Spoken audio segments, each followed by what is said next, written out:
Tem gente que diz que quem vê uma casa assombrada vê todas. Mas não é bem assim, principalmente se tratando da casa que a gente vai conhecer hoje. Ela não está abandonada, não está aberta à visitação e nem caindo aos pedaços, mas é conhecida como a casa com mais atividade sobrenatural de uma cidade que já é infestada de fantasmas. A proprietária atual mantém o lugar trancado e não permite que ninguém mais more nela, já que teme uma maldição. Então fica aí, porque essa noite a gente vai para uma casa assombrada diferente. Só não esquece de deixar seu like.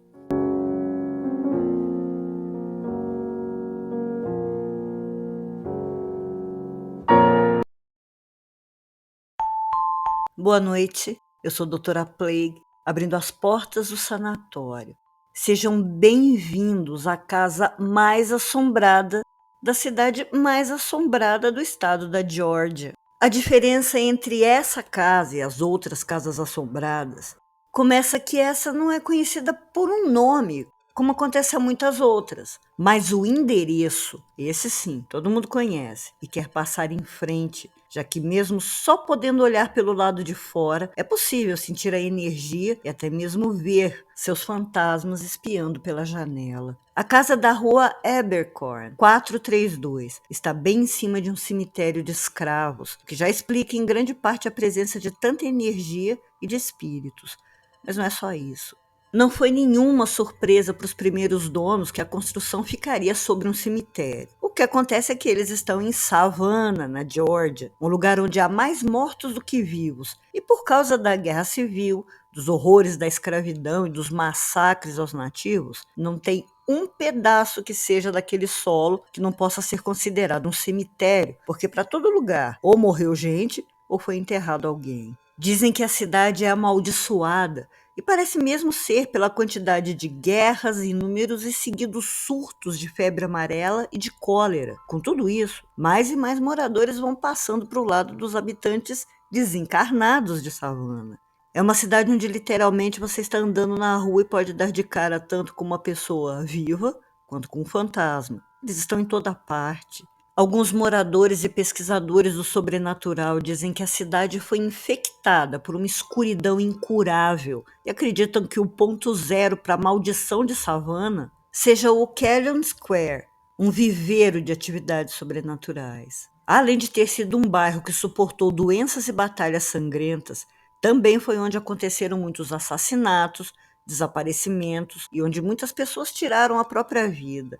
Quem visita o bairro conta ser envolvido por uma atmosfera de dor, de desespero, uma agonia inexplicável. Muita gente acaba sendo afetada até fisicamente, cai de repente no choro. Alguns relatam ouvir gritos que parecem vir de muito longe e que esses lamentos vêm misturados ao vento. São os espíritos dos soldados, dos nativos e dos escravos que tanto sofreram ali. E é nesse bairro, na rua principal, o endereço mais assombrado da cidade, a rua Abercorn 432. A casa foi construída em 1869 para o general Benjamin Wilson viver com a família. Em estilo renascentista grego, foi a construção mais cara da cidade.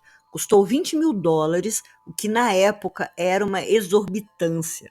Wilson foi um veterano da Guerra Civil e queria fazer parte da alta sociedade de Savannah. E a casa, que hoje valeria mais de US$ 250 milhões, seria uma maneira perfeita para isso. Então, logo a construção foi concluída, a família mudou-se. Mas a felicidade durou pouco tempo. A esposa do general, ainda muito jovem, contraiu a febre amarela e não resistiu. Isso aconteceu após o surto da doença, que tinha matado mais de 4.000 pessoas, reduzindo a população da cidade para um quinto do que era. E os moradores nunca estavam livres dessa ameaça, já que a doença sempre voltava. Hoje a gente tem vacina, mas na época não havia nenhum remédio e nem nada que pudesse aliviar os sintomas. A pessoa sofria muito. O general acabou ficando muito deprimido com a morte da esposa, ainda mais com uma filha pequena que teria que criar sozinho. O homem tentava de todo jeito cuidar dela da melhor maneira possível, garantir que nada lhe faltasse, mas esqueceu que o lado psicológico da menina também precisava de ajuda. ela também sofria a falta da mãe. E a maneira que a menina encontrava para se distrair era brincando na rua.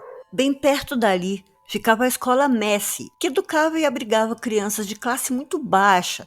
Eram órfãos, filhos de nativos e também dos africanos. A filha do general fez amizade com aquelas crianças e todos os dias passava muitas horas brincando com elas. O problema era que o homem não gostava nada daquilo, já que ser vista com crianças pobres não seria nada bom para a imagem da filha do general. Na verdade, a coisa toda foi que depois da Guerra Civil, o ódio e o racismo ficaram ainda mais evidentes. A guerra até já tinha acabado, mas a ignorância não.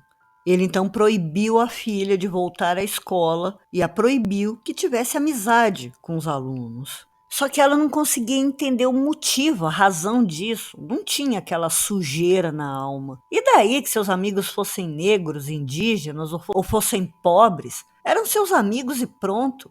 E ela desobedeceu, voltando à escola no dia seguinte. Quando chegou em casa, o pai esperava por ela. E dessa vez não quis conversa.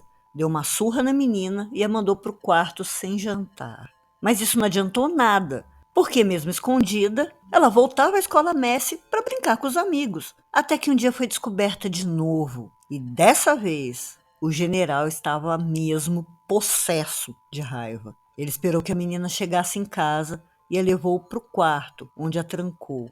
Levou também uma cadeira e uma corda e amarrou a filha na cadeira pelos pulsos e tornozelos, colocando-a em frente à janela. Aquela janela tinha vista para a escola Messi, e então era parte do castigo que a garota assistia seus amigos brincando. O homem estava com muita raiva, principalmente pelos gritos e pelo choro da filha. E quanto mais ela gritava, mais ele a mantinha no castigo. Isso durou dias. Mas para piorar, Savannah é um lugar muito quente.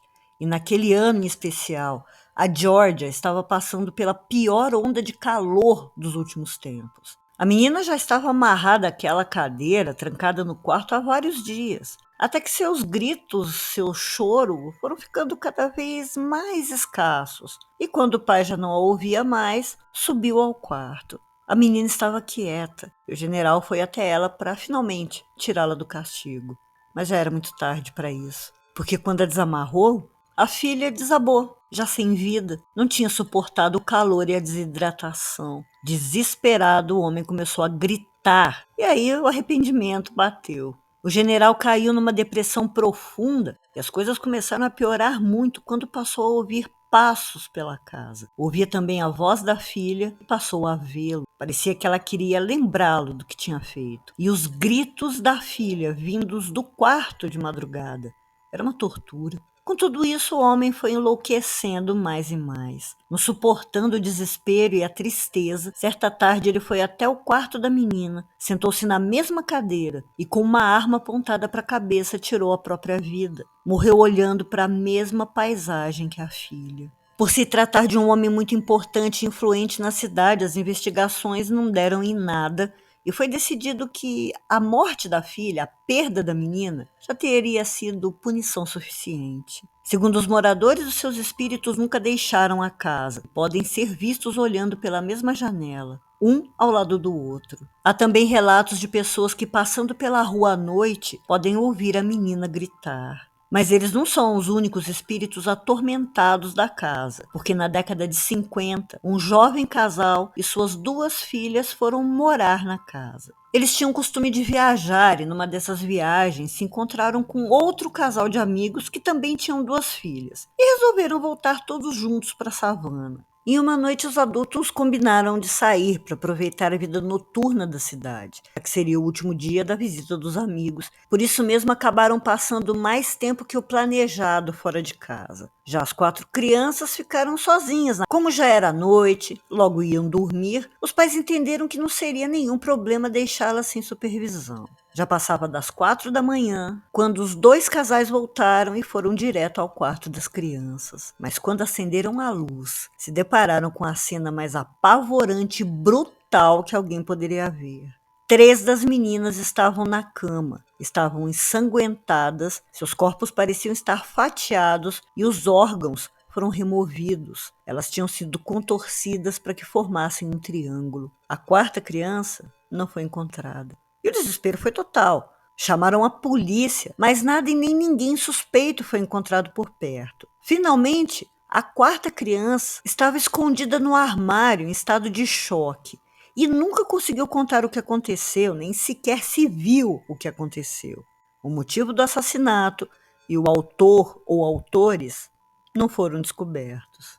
Dizem que essa quarta criança que escapou, que sobreviveu, é a atual proprietária da casa e que depois de ser atormentada por muito tempo por lembranças, por espíritos e manifestações, passou a acreditar que a casa é amaldiçoada, que qualquer um que vivesse nela teria uma morte horrível. Por esse motivo, ela a mantém trancada, impedindo que outras pessoas vivam nela e que sejam vítimas dessa maldição. Mas ainda assim há mais histórias bizarras. Houve um desaparecimento de um estudante da Escola de Artes e Design de Savannah. O rapaz teria se hospedado na casa e alguns dias depois simplesmente desapareceu. Nunca mais foi visto. E a história que se espalhou foi de que ele teria encontrado um portal e sido levado por demônios através dele. Ao que parece, a localização da casa é realmente um imã para o sobrenatural. E até mesmo Anton LaVey tentou comprá-la para que fosse uma filial de sua igreja de Satanás. Mas a proprietária não concordou, já que a maldição poderia ficar ainda mais forte. Apesar de muitas pessoas afirmarem que essas histórias não passam de lendas urbanas, não dá para negar que o endereço é amaldiçoado, já que no passado foi onde mais de 3.000 escravos foram enterrados em várias valas comuns. Eles foram simplesmente descartados ali, e seus corpos não foram removidos para que a rua fosse colocada por cima do cemitério. Não me parece uma lenda urbana. Muito obrigada por terem assistido até aqui. Se você ainda não é um paciente desse sanatório, se inscreva e se interne. Cutuca o sininho para não perder nenhum vídeo. Deixa o like para ajudar a gente. Comenta. Se quiser me ajudar com a ração e com o remédio dos bichinhos, tá aí o nosso Pix. Você também pode ser um padrinho ou madrinha pelo Apoia-se. Todos os links estão na descrição de todos os vídeos, junto com o link do nosso Instagram novo. Doutora Plague, fechando as portas do sanatório. Boa noite.